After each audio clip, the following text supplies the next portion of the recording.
Les estaba anunciando ya hace un buen rato que iba a estar con nosotros el ex magistrado, ex presidente de la Corte Superior de Justicia de Junín, doctor Sócrates Ceballos Soto. Me precio el tener una amistad de años con él y para mí es un beneplácito que nos haya aceptado esta entrevista. Y en mérito a esa amistad, ustedes sabrán, yo soy siempre respetuoso con los invitados, siempre los trato de usted.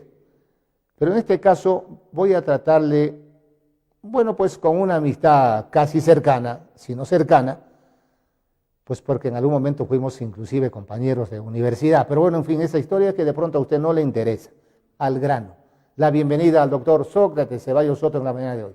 Sócrates, buenos días, bienvenido. Buenos días, Elías, gracias por invitarme aquí a tu programa. Espero absolver las dudas, tanto tuyas como las de la población, si quieren hacerla, ¿no?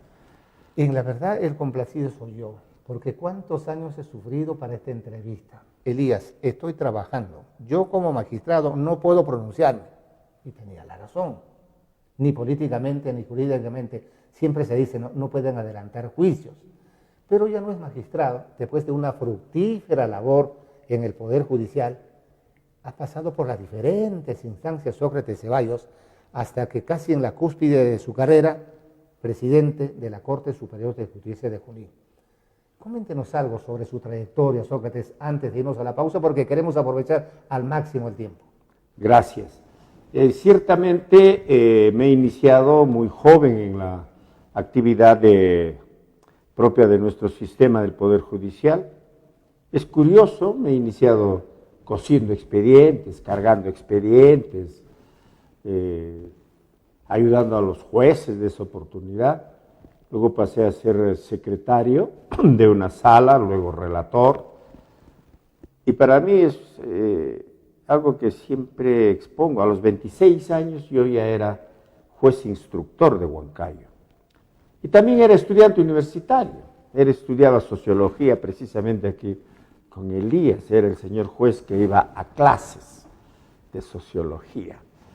Luego pasé a ser fiscal, agente fiscal esa vez, cuando los fiscales pertenecían al Poder Judicial.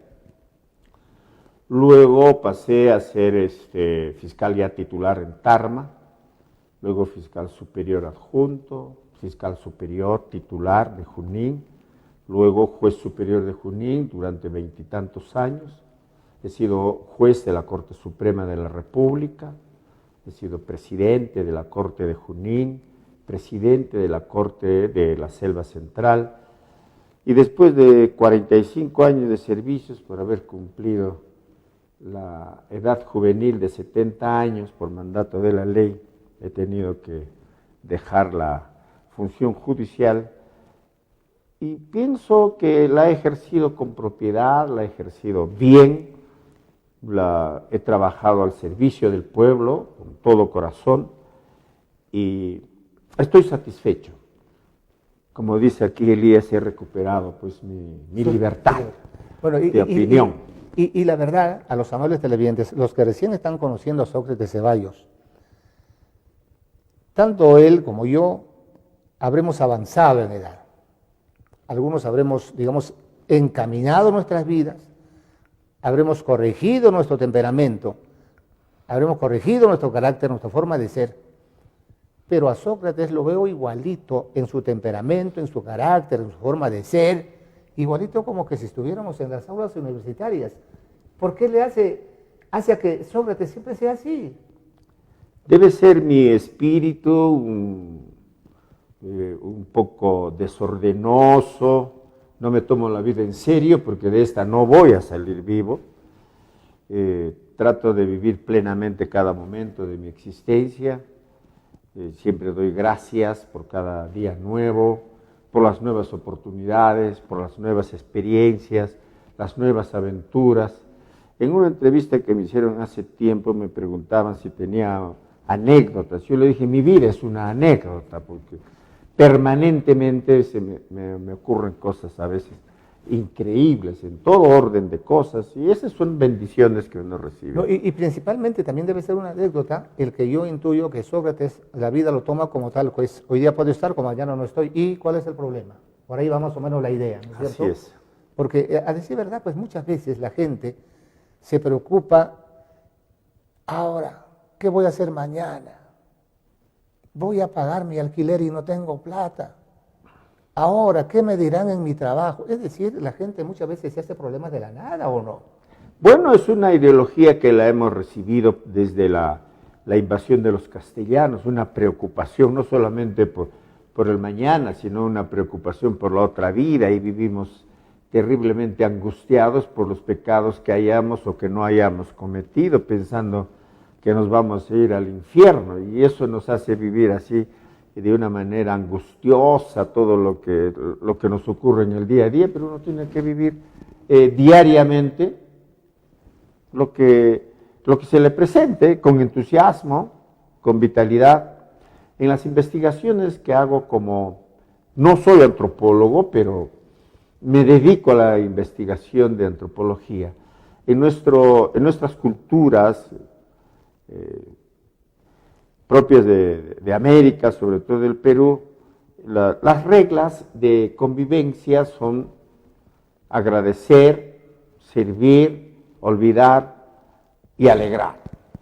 Esas son no es el Amazúa, Mayuya, Majeya, que nos han hecho creer, ¿no? Sobre eso es mi tesis doctoral, precisamente. O sea que no hay que tener esa trilogía de no seas ocioso, no seas ladrón, no seas mentiroso para ser buena gente. Según mis investigaciones preliminares, eso es un invento de unos antropólogos ingleses que querían adecuar las pautaciones de vida de los pueblos que existían en el incanato con el Nuevo Testamento, con el Antiguo Testamento. Los 10 mandamientos de la ley de Dios son en negativo. Y eso no es propio en nuestra cultura. En nuestra cultura todo es asertivo. Por eso los principios que he estado descubriendo son Allinta Erimay, habla bien, Allinta Ruay, haz bien, Allinta Yamkay, produce bien, y Allinta Cuyay, quiere bien, que se divide en 4, solidaridad, reciprocidad, colaboración y cooperación. Esos son los principios que han regulado la vida de los pueblos desde antes de la llegada de los castellanos, durante la colonia, durante la república, pero en estos últimos años está en un proceso de desaparición. Entonces pienso yo que es deber de nuestras universidades, de las autoridades, de los gobiernos municipales y regionales, recuperar esos principios, ¿no? Sobre eso precisamente es la tesis doctoral que estoy trabajando. Antes de irnos a la pausa, aquí surge en todo caso una pregunta. Cada quien tiene un punto de vista y hace un rato yo lancé una opinión acerca de, por ejemplo, los desfiles dominicales. Porque yo, como camino mucho, me he podido percatar que ya hace varias semanas no se realizan desfiles escolares en la Plaza de la Constitución. Yo decía, en medio de mi ignorancia, probablemente alguien promovió y dijo, desfile dominical para generar el amor a la patria. Y dije yo, amor a la patria. Cuando simplemente es un espectáculo de repente tal vez hasta de vanidad, con la presentación de algunas instituciones que de pronto ni existen, he aludido por ejemplo, con el respeto obviamente que se merecen, que de repente solo existen en el papel o en la mente de alguien, dije, felices los que desfilan, por ejemplo, en el Día del Periodista, Colegio de Periodistas, Asociación de Periodistas, Federación de Periodistas, cuando no tienen vida activa, no hacen ni dicen nada. Eso como un acápite y un paréntesis a lo que voy a decir. Creo yo de que el amor a la patria no se genera con desfiles, sino mínimamente con el haber estudiado historia. ¿Y qué hace el Estado habiendo eliminado básicamente el curso de historia que nos impide pues conocer lo que de alguna forma viene diciendo, desde dónde venimos, qué hacemos y lo que debemos seguir cultivando? ¿O me equivoco? Bueno, yo hasta ahora tengo mis dudas sobre lo que es el amor. No sé hasta ahora qué es el amor. En algunas exposiciones que doy en escuela de padres, a veces los padres, los colegios me invitan, trato de explicar este fenómeno. Pero ahora, el amor a la patria tiene un contenido medio fascistoide, medio hitleriano, ¿no? ¿Qué cosa es el amor a la patria? ¿Desfilar? No. Amor a la patria pienso yo que es ser una persona, un ciudadano, un niño, un anciano, que no bote basuras a la calle, El amor a la patria implica cumplir las 4 mínimas reglas que acabo de anotar. El amor a la patria implica cumplir con nuestros deberes de niños, de adolescentes, de ciudadanos. Pero en nuestro país casi nadie cumple sus deberes, comenzando de los parlamentarios y terminando en el último trabajador municipal. Aquí sale una pregunta. Entonces, en resumidas cuentas, lo que el peruano debería ser un ciudadano y no simplemente un habitante. Así es. Por eso yo a los políticos, cuando los atormento, los fastidios, si son mis amigos, digo, ¿para qué quieres ser alcalde? ¿Para qué quieres ser regidor? Y la respuesta que me dan es, para hacer obras. Eso es un deber natural de toda autoridad. Vamos a hacer, han inventado un término que a mí me da risa, dicen, obras de impacto. ¿Qué cosas son obras de impacto? Nadie sabe qué cosas son obras de impacto. Lo que tiene que hacer una autoridad, un gobernador regional, un alcalde municipal, es construir ciudadanía. Exacto. Ese es el tema. Eso nadie quiere hacer, nadie quiere que se construya ciudadanía. ¿Por qué? Porque el día en que las personas, los electores de este pueblo, de nuestro amado pueblo, sean ciudadanos de verdad, ese día van a desaparecer todos los partidaristas, todos los políticos, y surgirán, pienso yo, los que debidamente deban conducir a este país en construcción de ciudadanía. Bien, vamos a irnos a una pausa comercial. Quiero parafrasear las ideas antes de la pausa de Sócrates Ceballos, la diferencia marcada entre ciudadano y un simple habitante. Esto un poco ya lo hemos hablado hace bastante tiempo y en reiteradas ocasiones. Un habitante es cualquiera. Un perrito que está por la calle, está habitando la ciudad, pues camina por allí, está correteando por allí y no sabe lo que hace y vive porque el aire es gratis. Un ciudadano conoce sus obligaciones, sus derechos, sus deberes, se sujeta a las leyes, respeta la normatividad, nos guste o no, tenemos constitución política del Estado, la tenemos que respetar, tenemos leyes, la tenemos que respetar, si no, pues esto parecería una jungla. Bueno, por allí más o menos un poco va lo que significa ser un ciudadano, porque el día que el ciudadano sepa de sus derechos, y aquí totalmente de acuerdo con Sócrates de Ceballos, el día que el ciudadano sepa de sus derechos, los políticos no van a hacer lo que les da la gana. Hace bastante tiempo les estaba inculcando en reiteradas ocasiones diciéndole, por ejemplo, ¿por qué le tienen que pedir favor al alcalde, al gobernador? Lo que tienen que hacer es exigir porque nosotros le estamos pagando el sueldo y no tienen que hacer otra cosa más que trabajar. Lo que dijo Sócrates Ceballos, totalmente de acuerdo. Bueno, en fin, vámonos a una pausa comercial porque luego de la pausa va a contestar lo siguiente. Justicia. El que ha sido presidente de la Corte Superior de Justicia ha sido un tribuno, incluso en determinado momento estuvo parado frente a frente o sentado frente a Fujimori diciéndole, señor, ¿qué es lo que pasó? Es decir, también nos va a contar esta anécdota, porque muchos no saben que él en determinado momento juzgado a Fujimori. Juzgó a Fujimori. Ok, entonces vámonos a una pausa comercial y retornamos con lo que viene del programa. No se vayan. Pasando a un bloque más aquí en Unitel Noticias Matinal, estamos conversando, más que entrevistando, conversando con el doctor Sócrates Ceballos Soto, ex magistrado. Bueno, quedó pendiente la pregunta. Ya él me imagino, aunque él no necesita pensar mucho.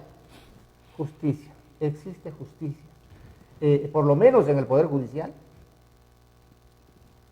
Esa es una preocupación, que ahora lo digo, ¿no?, terriblemente demagógica. Picaflor de los Andes tiene un hermoso huayno que se llama Falsía. Y allí dice, afirma una situación, dice, justicia solo en el cielo. Donde no hay rico ni pobre. Así es. No es porque la justicia se compre o se venda. Una persona que infringe la ley, no paga los alimentos a sus hijos, no cumple con los contratos, no paga los arrendamientos, no paga los beneficios sociales a sus trabajadores, le pega a su señora, hace fraude, vende cosas que no son de él, se dedica al narcotráfico o se dedica a los delitos de corrupción. Son todas estas personas las que viven al margen de la ley.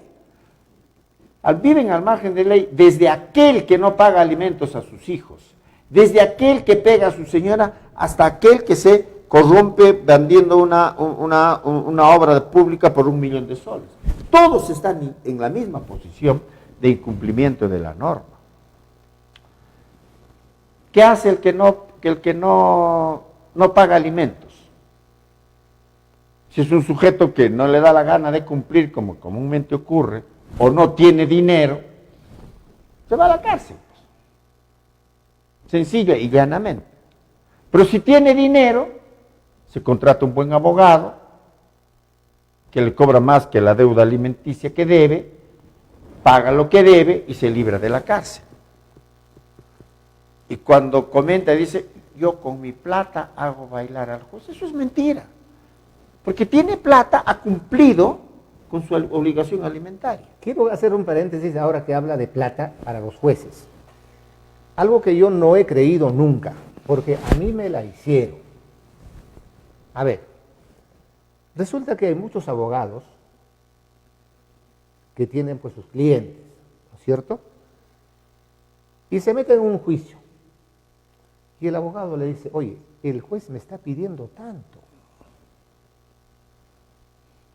Tienes que conseguir 5.000, 10.000 soles y ganamos. Mentira. Esa plata no llega, tal vez, no sé, habrán excepciones, pero yo creo que generalmente no llega donde el juez, sino que se lo tira el abogado. ¿Falso o mentira? Bueno, esa es una realidad desde la invasión castellana. Porque este pueblo vivía feliz del mundo hasta que llegaron los españoles y junto con los españoles los abogados. Hay brillantes abogados. Hay buenos y malos siempre. Hay abogados extraordinarios. Hay abogados exageradamente honestos. Y también hay de los otros. Yo que soy un viejo magistrado, con 45 años de ejercicios reales y efectivos, he pasado, he visto, constatado eso. El abogado gana el juicio, tiene la sentencia en su mano, que ha ganado el juicio, y lo primero que hace es decir, gané. Viene el cliente, le dice, doctor, ¿cómo estará nuestro juicio? Y no le dice que ha ganado. Le dice, estamos fritos, a punto de perder el juicio. Ya he visto el borrador de la sentencia. Vamos a perder. Pero eso lo vamos a voltear. Necesito para mañana, el juez ha pedido 10.000 soles. ¿Qué hace el litigante? Yo le digo litigante idiota, le cree.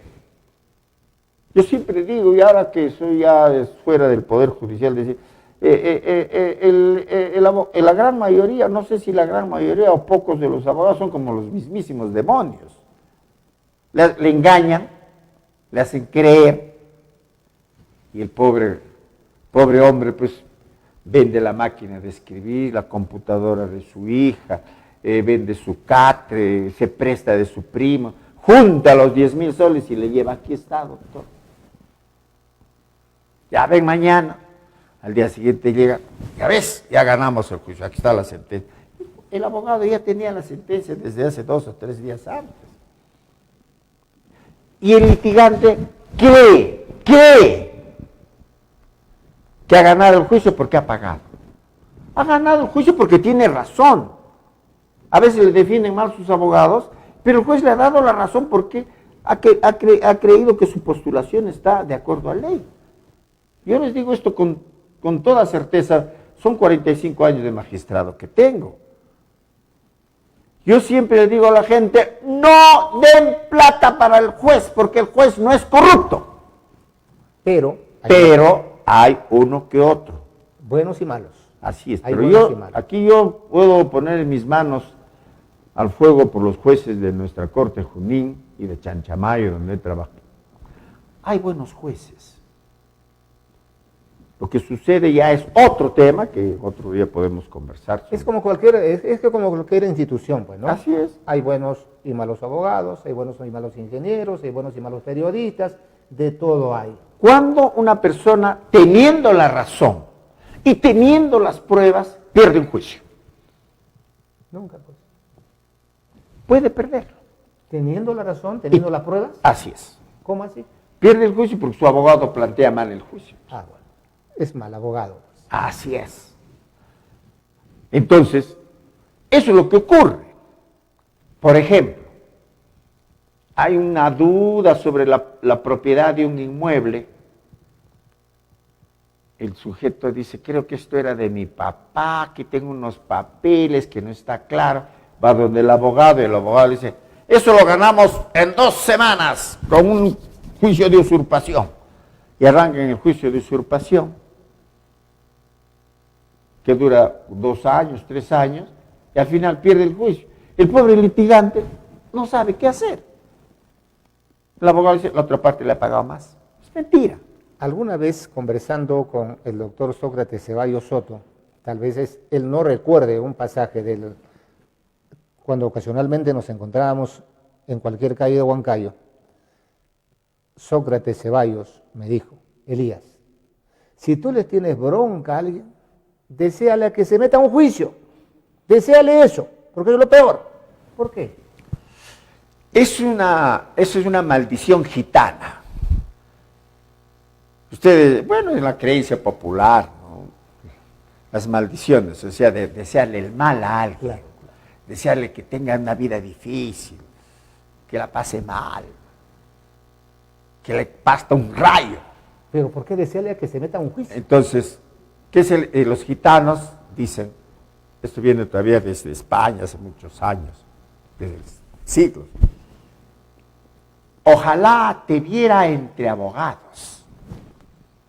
Porque la persona que se mete en juicios no duerme, vive angustiado todos los días, vive preocupado todos los días, vive sufriendo, vive angustiado, porque dice, tengo razón, tengo derecho, tengo pruebas, pero ¿qué dirá el juez? O dice, ojalá que el juez crea todo lo que lo estoy engañando con mi abogado. Entonces, es una perturbación emocional, es una perturbación económica, es una perturbación familiar meterse en juicios. Es por eso que los gitanos, cuando desean el mal a alguien, dice, entre abogados te viera. Hay otra maldición gitana, dice, ojalá que tuvieras un juicio y lo ganes, porque de todas maneras el que se mete en juicio pierde. Por eso la sabiduría, los saberes del pueblo decían, más vale un mal arreglo que un gran juicio. A modo de reflexión estadística, en el Perú el 60% de juicios penales es por alimentos. 60% de juicios es por alimentos. No pagan su alimento los hombres. Tienen la plata, tienen todo, pero no quieren pagar. ¿Por qué? Eso ya es un motivo de investigación de antropólogos, de sociólogos, de psicólogos y de psiquiatras. No quieren pagar. Yo creo que más de psicólogos o psiquiatras, por una razón. Tengo una hija que en medio de su carrera de Derecho también, en Lima, ella se fue a trabajar a un centro de conciliación. Y ella sorprendida me cuenta un día, me dice, y no logro entender que fulano de tal tiene toda la plata del mundo y no le da la gana de pagar algo real para sus hijos. Le da medio sueldo mínimo. Pero hay gente pobre que llega a la conciliación y le da de donde no tiene. Entonces, el problema debe ser de salud mental, ¿o no? Yo pienso que sí, de salud mental, y somos un país que estamos, de pobladores que estamos acostumbrados a no cumplir la ley. Somos vivos, somos sabidazos, nos pasamos una luz roja, manejamos con mayor velocidad, no pagamos los impuestos, no pagamos los beneficios sociales, ¿no? Este año he tenido la bendición de ser presidente de la sala laboral de la Corte Junín. La más alta tasa de procesos judiciales es contra las municipalidades de la región. ¿Por qué? Eso no sabe la gente. Ahora, gracias Elías para... A ver, ¿por qué? ¿Por qué? Llega el nuevo alcalde y contrata pues a todos los miembros de las portátiles, que generalmente son gente modesta, que son los que cargan a los candidatos, son los que gritan, son los que pintan las paredes, los que mueven las banderitas, los que están aplaudiendo, no saben ni de qué se trata, porque necesitan trabajar. Y dicen que se han ganado un derecho. Y por supuesto que se han ganado un derecho. Llega el día y los contratan. Ahí viene el gran fraude. El gran fraude. Los contratan como auxiliares administrativos, mediante el famoso contrato CAS, contrato de administrativo de servicios. ¿Pero qué hacen esos trabajadores? Son recolectores de residuos sólidos, jardineros, choferes, las personas de seguridad ciudadana, todas esas cosas. ¿Qué hacen estos trabajadores? Con todo derecho. Señor juez, se ha desnaturalizado el contrato. Pero esta desnaturalización la dan adrede dentro de la propia institución. Sí, yo he sido contratado como, he visto un caso bien gracioso, decía, asistente administrativo del jardinero, algo de eso, ¿no? Ya da risa ya lo que hace. Todo para engañarle a la ley. Entonces, ¿qué hace el juez? El juez dice, aquí tienen la balanza, aquí están los derechos del trabajador, que son de rango constitucional, y aquí está el principio de legalidad presupuestal. Entonces, en la balanza, ¿qué tiene que hacer el juez? ¿Qué vale más, el principio de legalidad presupuestal o el derecho fundamental del trabajador? Derecho fundamental. El derecho fundamental. Entonces, se le da la razón al trabajador y se ordena que... Muchísimos casos. Eso es todos los días. Sí. Ustedes van a la sala de audiencias, que es pública, deben ir para que vean. Entran, escuchen cómo los jueces resuelven. Y se le da la razón al trabajador. Entonces el trabajador se va pues satisfecho, contento. Claro, algunos malos abogados dicen, hemos pagado al juez. Es mentira, tienen derecho. Claro. Entonces, se han incrementado los juicios de desnaturalización de contratos CAS a favor de los trabajadores, sobre todo de las entidades del Estado, ministerios, gobierno regional, municipal. ¿Y qué está pasando? Según el presupuesto de la municipalidad X, debe tener 100 trabajadores, ahora tiene 150. La municipalidad de Huancayo tiene 1.200 y tantos trabajadores, debiendo tener ni 500. Así es. ¿Y quién ordena esto? El Poder Judicial. ¿Por qué? Ellos son los que fomentan. Es por eso que durante la gestión del doctor Timoteo Cristóbal, el año pasado, como presidente de la sala, y mi gestión durante este año hasta septiembre, se ha ordenado que se remitan copias a la Contraloría General de la República, aquí a la oficina regional. ¿Para qué? Para que investiguen por qué fomentan los alcaldes municipales, los gobiernos regionales, las direcciones regionales, desnaturalización de contratos. Es bien fácil. Uno comienza a trabajar, vence su contrato el 31 de diciembre, y como es de la organización partidaria, le da un memo. Trabaje hasta el 15 de enero, ya desnaturalizó el contrato. O otra forma de desnaturalizar es, te contratan para una cosa, pero justo cuando está por vencerse, aparte de ese memo, le mandan a hacer otra cosa. Así es. Y todo eso es intencional. Todo eso es un fraude que hacen los funcionarios del Estado. Por corrupción, por vinculaciones amorosas, por vinculaciones sentimentales, por vinculaciones sexuales o por razones partidaristas, pero lo hacen. Y a nosotros los jueces nos ponen en una situación un poco complicada. Y muchas veces como los malos de la película. Así es como los malos de la película. Pero tienen que resolver. Tenemos que resolver, para eso nosotros nos sujetamos a lo que dice la ley y punto. Punto aparte. Pero estamos, la Corte Superior de Justicia de Junín, los jueces laborales, están ordenando que se remita copias y están remitiendo copias a la Oficina Regional de la Contraloría General de la República. Ellos ya tendrán que hacer sus inspecciones. Que hagan su trabajo, pues porque choca con el presupuesto. Así es. No, porque no hay derecho de que nos estemos cargando de tanto personal y al final, ¿quién paga los platos rotos? Es la población. Son los contribuyentes. Son los contribuyentes.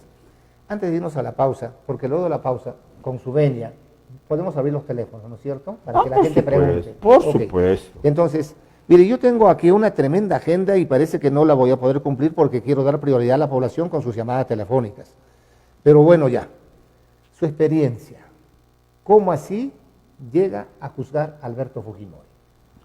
Bueno, creo que fue en el 2009, fui convocado por el doctor Javier Villestein, presidente del Poder Judicial, para cubrir las plazas vacantes que siempre hay en la Corte Suprema.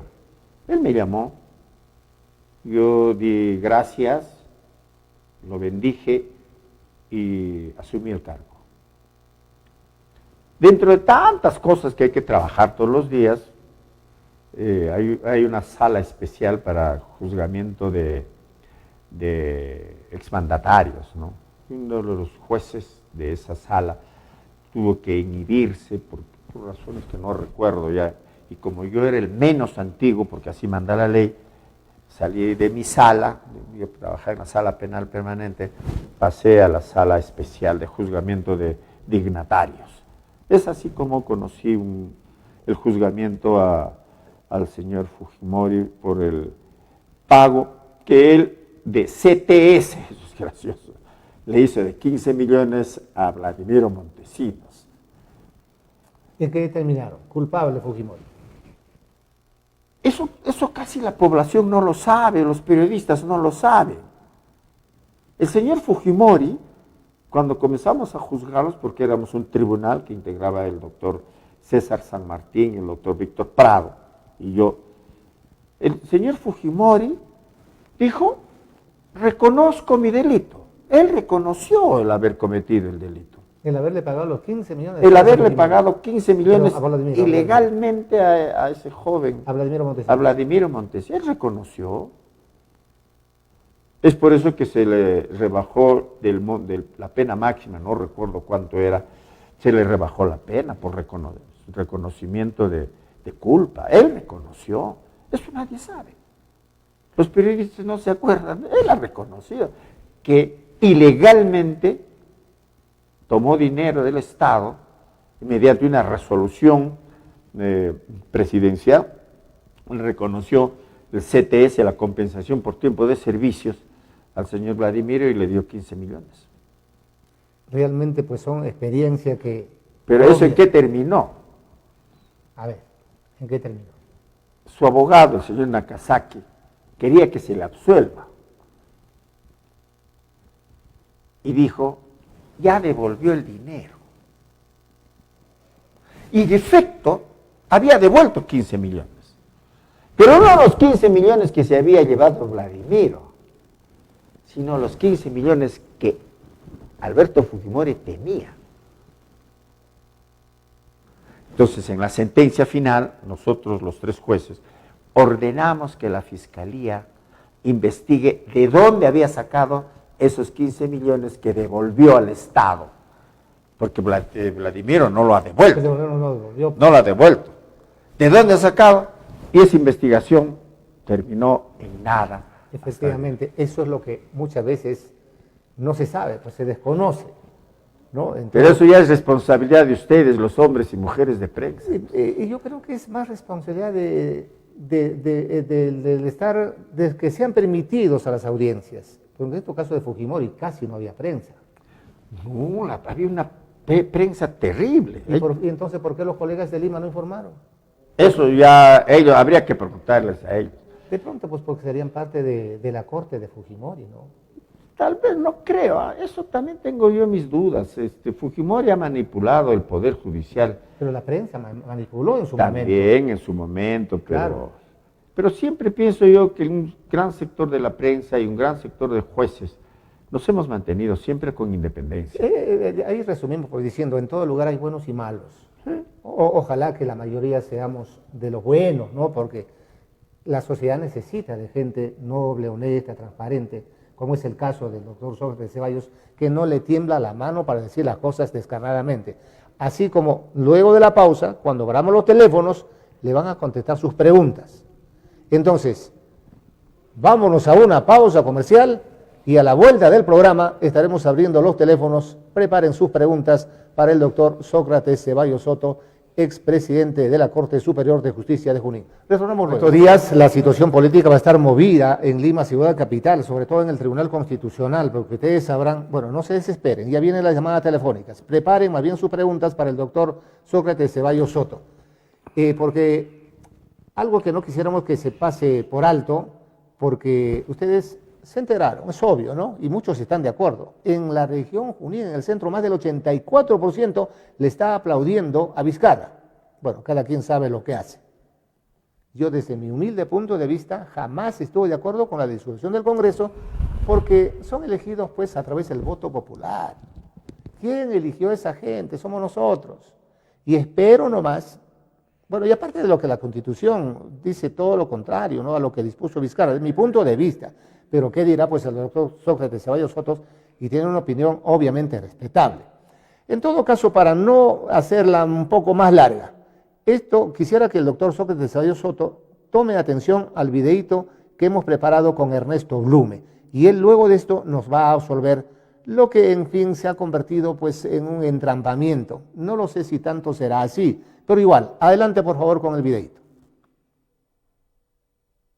En segundo lugar, ese día jueves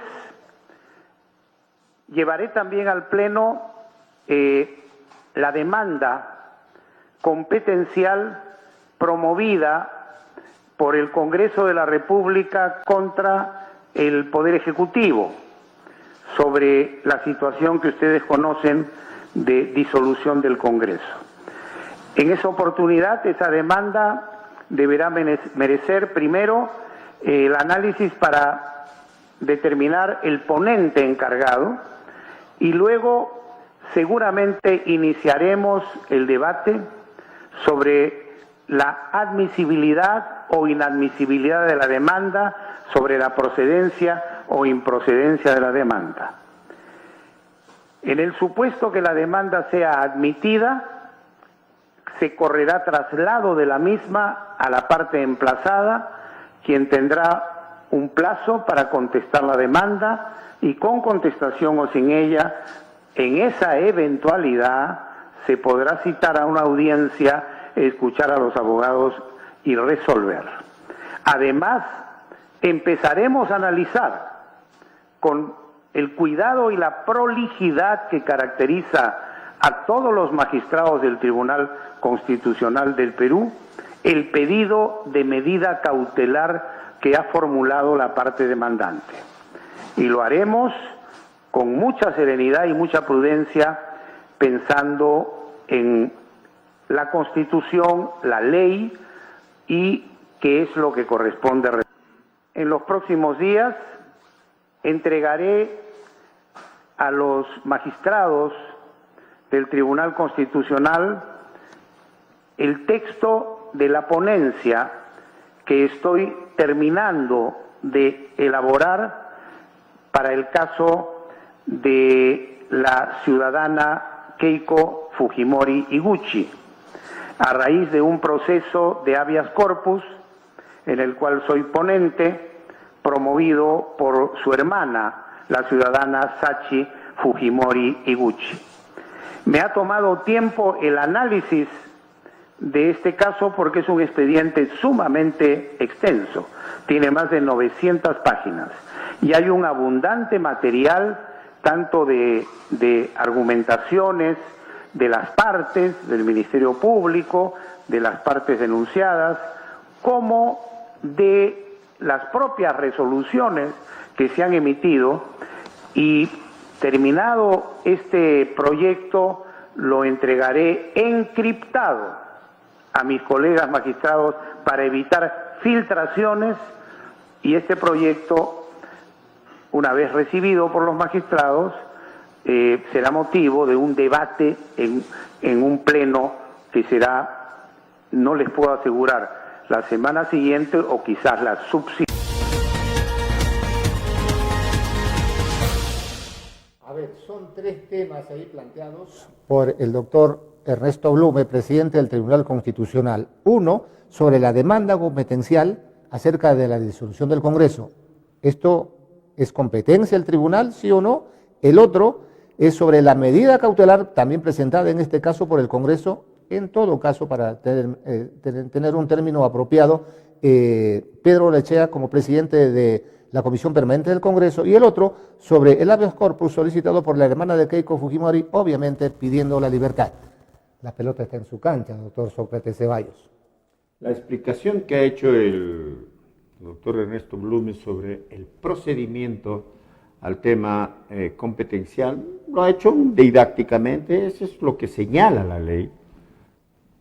Recibida la demanda, tiene que designarse un ponente, es decir, uno de los magistrados del Tribunal Constitucional, que me parece que es el doctor Carlos Ramos, y que va a presentar un proyecto, una propuesta, una ponencia al Pleno del Tribunal Constitucional, diciendo que se declare inadmisible o admisible, o se declare improcedente o se declare procedente, y la procedencia quiere decir admisibilidad de la demanda. Admitida la demanda, como ya muy bien lo ha explicado el doctor Blume, se corre traslado al Ejecutivo, el Ejecutivo responde o no responde, se convoca a una audiencia pública, se escucha a los abogados y se resuelve. Pero en este caso hay constitucionalistas, claro, hay constitucionalistas que dicen que no es competencia del Tribunal Constitucional, hay otros que dicen que sí. Bueno, yo me pongo, digamos, al medio, pero haciendo una tingencia. Creo yo que debería ser admitido por el Tribunal Constitucional, porque si no la otra parte estaría en una situación de indefensión, ¿o me equivoco? Sí, yo que soy un viejo juez, sabemos todas esas mañas. A veces la gente no tiene razón y se la admite para satisfacer formalidades, ¿no? Y como tú dices, para no dejarlo en ese pseudo estado de indefensión. Y desgraciadamente en nuestro país, el 85% de procesos judiciales en nuestro país es por eso, se admite, para evitar el pleito. Para que no fastidies. Para que no fastidie, ya admítenle, pues ya se declarará infundada en su momento, pero eso incrementa pues enormemente la actividad jurisdiccional, ¿no? Ok, entonces es muy probable que se acepte la... Yo no sé si lo aceptarán o no lo aceptarán, no quiero dar mi opinión al respecto, ¿no? Este es un pleito que al 95% o 96% de la población, de los ciudadanos, los que tenemos el poder y la soberanía, no nos importa, no nos interesa, no nos va, no nos viene, no nos incumbe. En igual situación, entonces, igual análisis sobre la medida cautelar que están pidiendo. La gente no sabe ni siquiera qué cosa es medida cautelar. Para empezar. Para empezar. Claro. Entonces, ¿qué hacemos discutiendo? ¿Qué procede, no procede la medida cautelar? Pues la gente no le va ni le viene. A la gente no le va ni le viene. ¿Por qué? Nuestro pueblo, el pueblo peruano, es un pueblo de gente emprendedora. Es un pueblo de gente trabajadora. Está más ocupada que en qué va a trabajar, cómo va a mantener a su familia, qué va a producir, cómo va a sobrevivir, que preocupándose en este pleito de gringos, como dice la población, ¿no? Ahora, voy a mostrarle, por favor, tenga la amabilidad con la paciencia que lo caracteriza, escuchar, a ver, qué es lo que dice Olaechea sobre un tema pues que realmente también está preocupando. Haga el análisis así de manera breve, porque queremos abrir los teléfonos ya. A ver, adelante con ese audio de Olaechea sobre casi de manera redundante el mismo tema. Adelante, por favor. Entonces, decir en el comercio que lo dice el presidente, yo realmente la razón por la que hice esta disolución fáctica fue porque mandaron al archivo este tema. Entonces, perdón, ¿no era por el tema de haber elegido al tribuno? ¿O cuál era el tema? Entonces, las señales no son claras, qué cosa es lo que queríamos hacer. Lo que sí teníamos claro es que el 30 podíamos encontrarnos ante una disolución fáctica como efectivamente nos encontramos. Entonces, que haya decidido en ese momento la Comisión de Constitución enviar al archivo el proyecto, puede ser las presiones del momento, y sobre todo que el ministro de Justicia todo el rato decía, apúrense porque ya van a ver, apúrense porque ya van a ver. Entonces se hizo el debate lo más que se pudo y al final se dieron cuenta que del debate de lo que se había hecho, ahí terminaba la cosa. Cuando yo hablé después con algunos de los que estaban en la mesa, decían, no, la presión era bárbara, la presión era irracional la que estábamos teniendo y así no se pueden hacer las cosas. ¿La presión de dónde? La presión que viene a ser del entorno en general. O sea, Verónica, la lista la podemos hacer de todos los actores que estaban alrededor. No, porque de repente hay presión del fujimorismo, porque como no creo, el fujimorismo, del aprismo, pero nuevamente, Verónica, no caricaturicemos. Son 7 bancadas, el Ejecutivo, todo el mundo ha metido la pata en esto. No exceptuemos a nadie. O sea, acá todo el mundo ha forzado una figura que nos tiene hoy día. Entonces, es el Congreso también. ¿Perdón? El Congreso también. Pero por supuesto. No sé si serán manotazos de ahogado, pero el tema es, para mí, sencillo. Cada quien tiene un punto de vista respetable, obviamente. No logro encontrar, tal vez soy un mal lector de la Constitución, no logro encontrar en la Constitución que el presidente de la República pueda hacer interpretaciones fácticas para la disolución de un Congreso.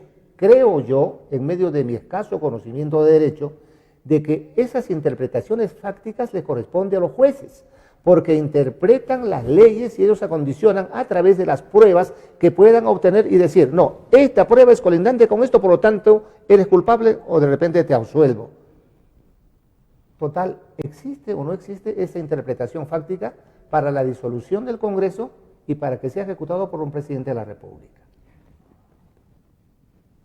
Sobre este tema, hay conversaciones informales con las personas.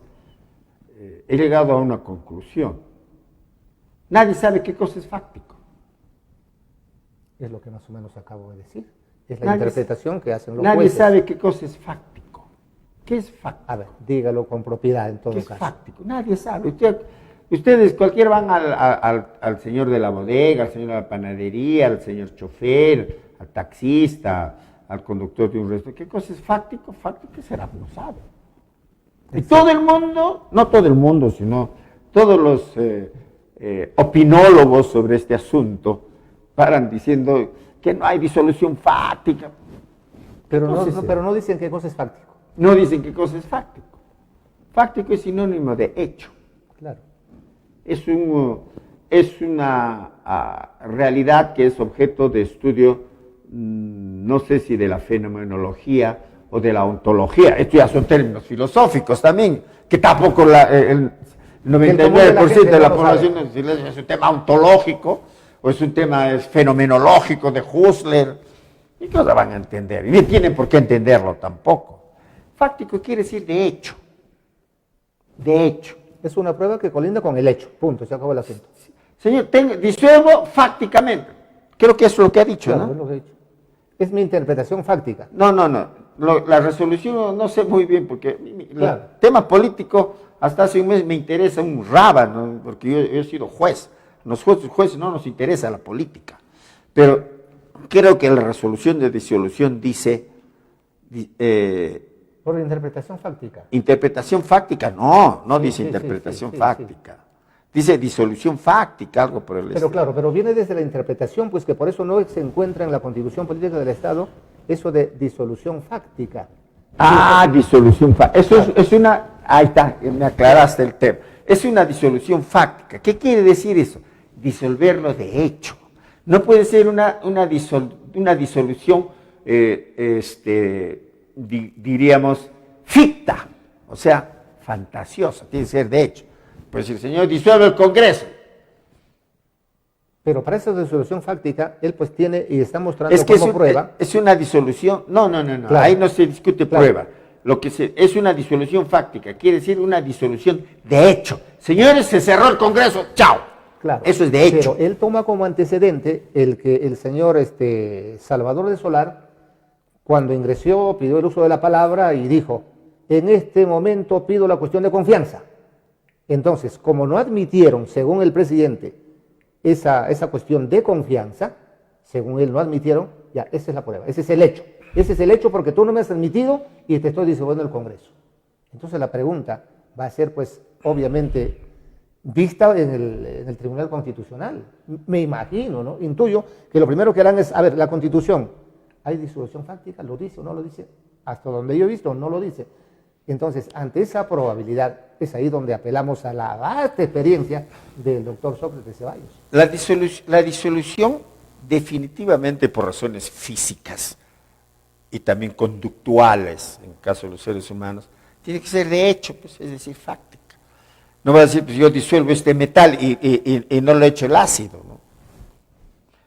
Yo disuelvo fácticamente el Congreso, no tienen que irse. Se acabó el tema. Así, yo no entro a estos temas porque en verdad estoy poco informado. Para empezar, como acaba de decir, estuvo metido tantos 45 años, ¿no?, en el Poder Judicial y poco o nada le interesó la política, porque allí nunca miraba colores políticos. Así es. El gran tema es otro problema. ¿Qué cosa es interpretar? Es un tema filosófico. Es un tema que requiere otro tipo de reflexiones. Ejemplo, un juez condena a un sujeto por el delito de omisión de prestación de alimentos a 1 mes de prisión y por el mismo hecho otro juez a otro sujeto le pone 3 años de prisión. Entonces van a decir, señor, ha interpretado la ley. Este ha interpretado bien, este juez, este ha interpretado mal. Son las autoridades plenas de poder las que implementan y operativizan la norma, de acuerdo a su facultad. Ok. Lo que tenemos que discutir aquí es, el señor presidente del Perú, el señor Martín Vizcarra, tenía habilitada su facultad para disolver o no el Congreso. Olvidemos el término fáctico. ¿Tenía o no tenía? Estaba habilitado constitucionalmente para disolver o no el Congreso. Eso es materia de discusión histórica. Claro, pero aunque el artículo 206 de la Constitución Política del Estado, si bien es cierto, le faculta al presidente pedir cambios constitucionales, su facultad llega hasta allí. Quien lo absuelve, lo disuelve, hace las resoluciones o lo cambia o lo que fuera, es el Congreso de la República. Así es. Es el Congreso. Entonces, el problema está allí, pues, que él no pudo haber pedido una disolución del Congreso por no habérsele admitido precisamente esa cuestión de confianza sobre ese preciso tema que estamos hablando. Es el mismo tema que tenemos ahora ante el Tribunal Constitucional. ¿Qué tal el Tribunal Constitucional declara inadmisible? ¿Vamos a disolverlo o no vamos a disolver? Claro, que nada también porque realmente en la Constitución no le da pues como facultad al tribunal ver estos aspectos. Es que toda postulación por mandato constitucional se admite. No estoy muy informado, pero parece que el Congreso no quiso admitir, ni siquiera recibir la postulación del Ejecutivo. Es por eso que creo que Del Solar tuvo que entrar a la fuerza y amenazar. Bueno, ¿Qué es eso? La historia más o menos es la siguiente. El día 30 del mes que acaba de pasar, en el Congreso habían programado ver precisamente esta admisibilidad o no de la cuestión de confianza en el Pleno del Congreso. O sea, este cambio constitucional para la reforma y de la forma de elegir a los miembros del Tribunal Constitucional. Ok. Pero en horas de la mañana se va Salvador del Solar. Pide el uso de la palabra. Se la dan. O sea, no esperó lo que ya estaba programado para horas de la tarde para que se vea o no este tema de la cuestión de confianza. Entonces, se adelanta en la jugada lo que diríamos futbolísticamente, posición adelantada. Entonces, Salvador de Solar dice en medio de su alocución, en una serie de cosas, en este momento, hago cuestión de confianza, el pedido tal, hoy, pero si eso lo vamos a ver en la tarde. No, señor, cuestión de confianza, gracias, hasta luego me voy. Y en la tarde, precisamente, vieron ese tema de la cuestión de confianza y el Pleno lo aprobó la cuestión de confianza. Pero según el presidente, no le han admitido esta admisibilidad. Entonces hay pues un arroz con mango que realmente no sé cómo van a terminar. Bueno, estoy entrando a terrenos fangosos que a mí nunca me han gustado.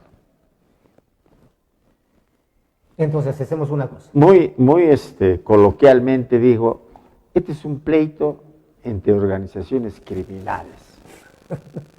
¿Tanto así? Sí, sí. Para quienes somos ya recorridos en este mundo, por eso no me interesa, me estás llevando a un terreno que a mí no me interesa. Entonces, ya al 95% de los no le importa, porque el 95% de nuestro amado país vive de su trabajo. Es verdad. Es verdad. Vayamos a la Plaza Constitución, juntemos a los que estén ahí y preguntémosles qué cosa es fáctico, qué cosa es disolución fáctica, qué opinión le parece el mero lecho, ¿qué les importa? Pero sí está de acuerdo con lo que Vizcarra disolvió el Congreso, por la bronca que le agarraron a los congresistas. Pues. Ahora, en todo el mundo, los congresos no son populares. Instituciones que no son populares. Claro, pero en nuestro país es peor, pues. Eso sí. Es peor. Cualquier ciudadano vulgar, común y corriente, trabajador, va al seguro. Ellos desprecian el seguro, tienen su propio seguro. Sí. Ellos, ¿cuál es su producción? Su productividad, cero. Los hijos de los congresistas no estudian en colegios nacionales, estudian en colegios privados. Así es. No van a hacer su cola de salud, van a la clínica. Así es. Abriremos los teléfonos. Así es. Abriremos los teléfonos. A ver, póngame en pantallas un par de llamadas telefónicas por ahí para que ya esté contestando el doctor Sócrates Ceballos Soto y obviamente agradeciendo su presencia, que realmente ha sido ilustrativa en la mañana de hoy, ha sido fructífera. Llamada telefónica, a ver, ¿cuál es su pregunta? Aló, muy buenos días. Muy buenos días, señor Elías. Su pregunta. Y un saludo para el doctor y mis respetos porque tiene una gran cátedra, o sea, una gran enseñanza de tanta experiencia. Pero mi preocupación es, ¿qué está pasando ahora con eso de las casillas electrónicas, con las notificaciones? Porque se supone que eso era facilitar los procesos judiciales. Incluso se tiene problema para poder notificar a un demandado por alimentos. Ahora dicen hasta croquis. Y entonces los jueces dicen que se debe notificar debidamente, buscarlo a que llegue esa notificación para que se presente. Pero a ver, mi querido señor, vamos a resumir en lo siguiente. A ver, vamos a resumir en lo siguiente. Simplemente dígame, no, porque no se le entendió tan bien. ¿Qué es lo que está pasando? ¿En qué preguntaba usted? Bueno, se fue. Bueno, me imagino que él quería preguntar qué es lo que está pasando en el Poder Judicial, porque se demoran los procesos. Ya, siguiente comunicación. Su pregunta, por favor. Bien, señor Sócrates. Señor Sócrates, quería hacerle una pregunta. Yo soy un ciudadano, trabajador de un sector minero. Vengo 4 años recién de estar en Huancayo. Quería preguntarle sobre el caso que escucho, ¿no?, las noticias, sobre el blindaje del señor Unchupaico, que el señor está de polvo y paja igualito que el señor, el mismo presidente que tenemos, que bueno, han tenido tantos procesos, denuncias y todo, ha quedado limpio de polvo y paja. ¿Cómo le consta a usted estos casos del proceso judicial que llevó el señor Unchupaico? Esa sería mi pregunta, señor Sócrates, disculpe, gracias. Yo tengo una impresión, no sé si para empezar tendrá acusación fiscal Unchupaico, no lo sé, pero eso nos lo dirá más adelante el doctor Sócrates Ceballos. Aló, muy buenos días, adelante por favor. Su pregunta. Doctor Sócrates, muy buenos días. En realidad felicito bastante al doctor que nos dé esta clase de preparación, más que nada. Yo quisiera decir al pueblo del distrito de Huamancaca Chico, que despierte con esta exposición del doctor Sócrates. Fíjese, señor Elías, en la Municipalidad Distrital de Huamancaca Chico tiene una capacidad económica bajo, tiene 1.200.000 al año. Sin embargo, hasta el año anterior, la gestión pasada, solamente trabajaban 10 trabajadores nada más. Ahora, con este nuevo alcalde, que es el Juan Ávila, ha contratado 32 personas en casa. Y justamente va a caer en ese saco que el doctor Sócrates lo ha explicado, los ha expuesto. Es una carga administrativa que para toda su vida de ese municipio prácticamente ha contratado toda esa cantidad de personal.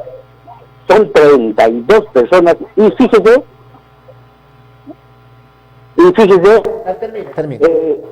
señores Elías, están entre familias, sobrinos, todo del alcalde, incluidos todos los partidarios, como dijo el doctor Sócrates. Por eso digo que despierte Huamancaca Chico, que cuestione a ese señor alcalde, que tiene que reducir esa carga administrativa. Eso es, señorías. Yo una consultita que quiero hacerle a... Gracias, señor. Muy amable, muy gentil. Bueno, hasta aquí el bloque de llamadas. Hasta aquí el bloque de llamadas. Entonces, vamos a las respuestas ya del doctor Sócrates Ceballos. Bueno, un señor decía, ¿qué pasa en el Poder Judicial? Es lo que entendí, ¿no? Se demoran mucho los procesos. Los procesos se demoran porque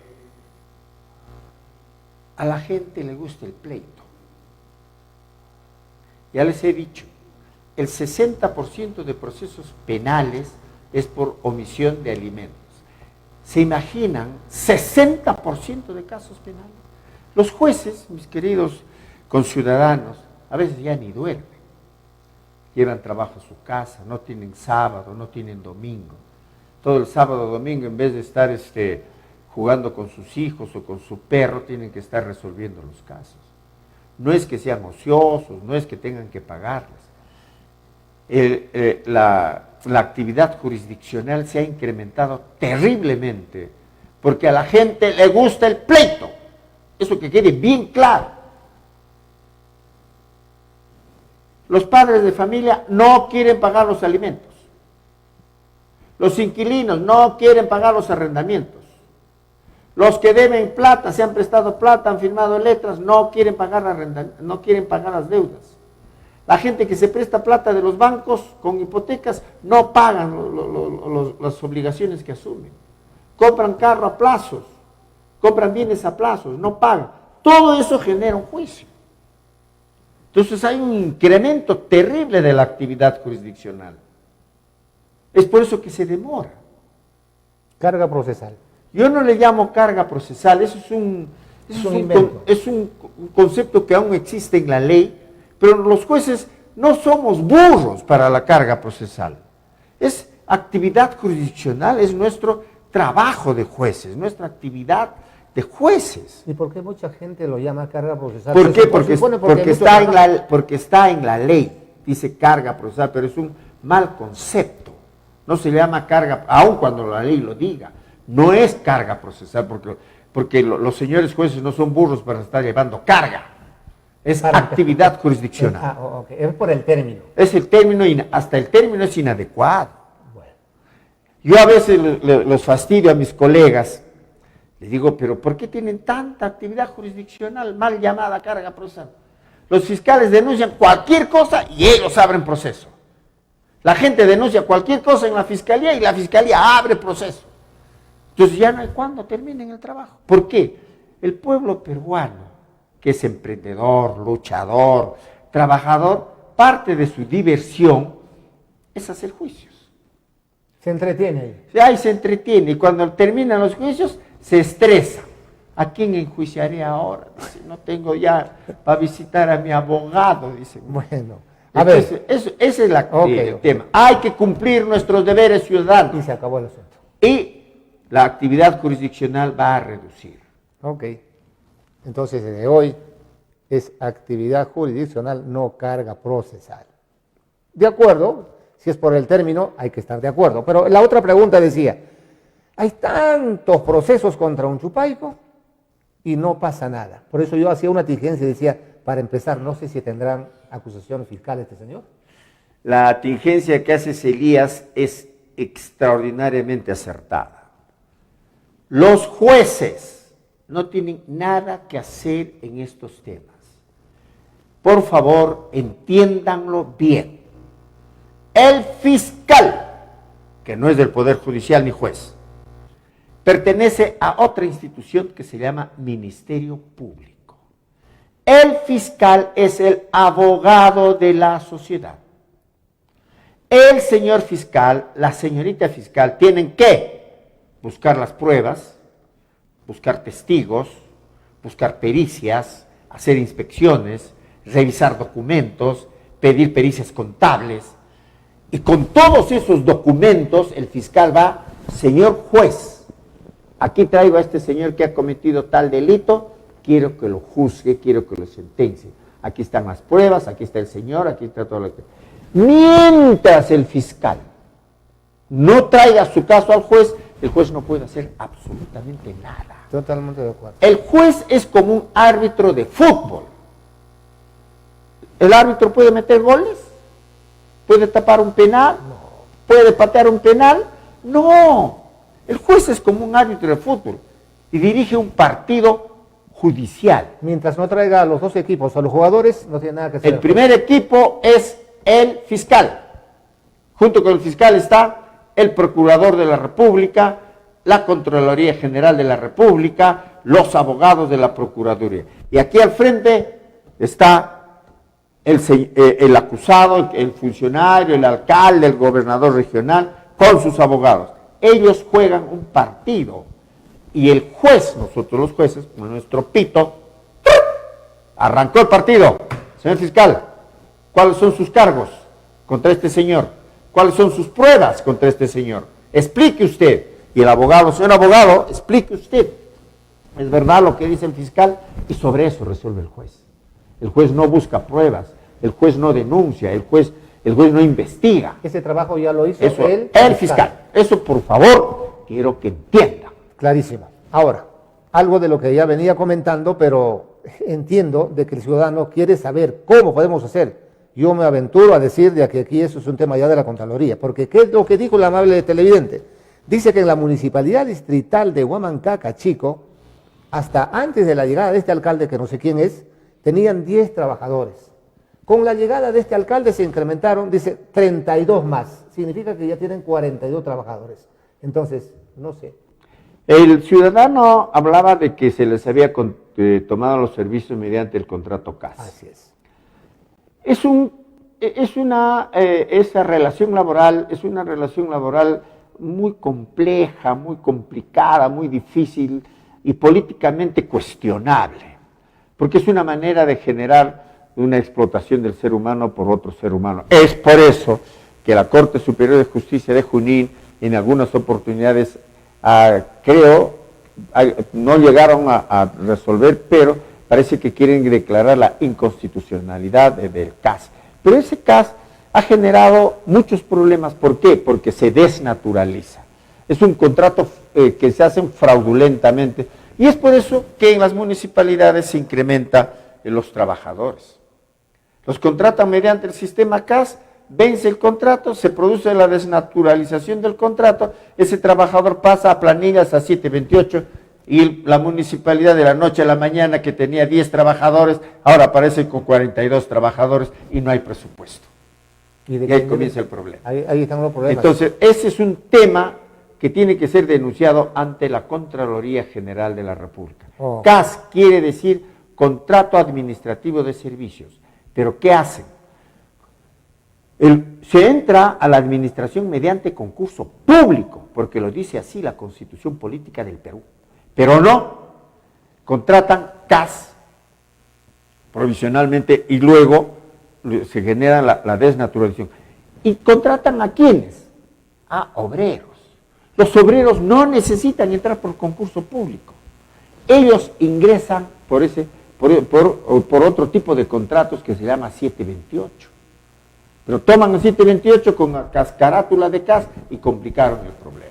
Entonces aquí la sanción, intuyo, que debería venir para las autoridades y funcionarios que permiten la desnaturalización. Así es, ahí tiene que responder el alcalde y el gerente general. ¿Quién tiene que estar a la cabeza? El contralor. Así es, aquí ya tiene conocimiento de estos asuntos la Jefatura Regional de la Contraloría de la República. Doctor Sócrates Ceballos Soto, una satisfacción, un honor haberlo tenido en la mañana de hoy. Muchas gracias. Gracias para cualquier cosa, en cualquier momento, me convocas.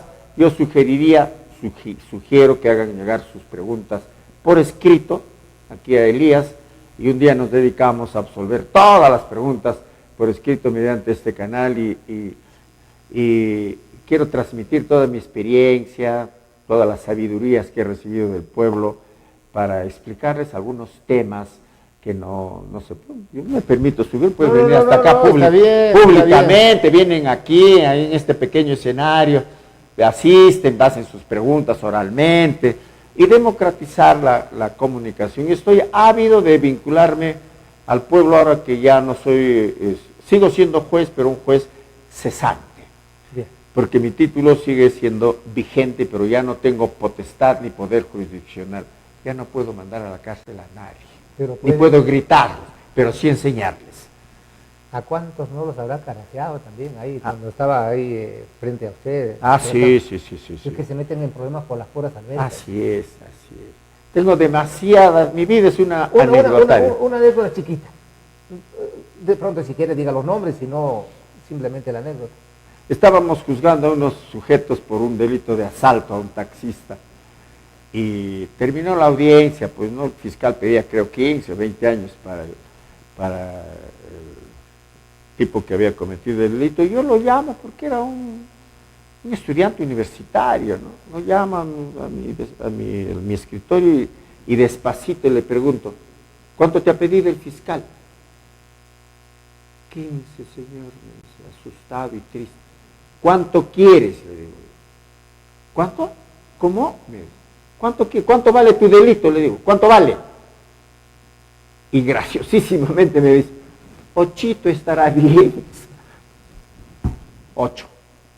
Se fue contento porque él validaba, estaba convencido de que su delito merecía 8 años. Y eso pues es un tema teológico. El juez no condena, el juez salva de culpa. Por eso para mí era importante a veces preguntarles, ¿cuánto quería?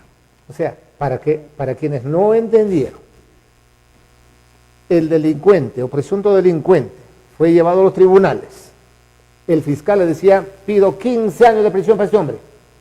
Ok. El doctor Ceballos lo llama al presunto delincuente. ¿Cuánto quieres?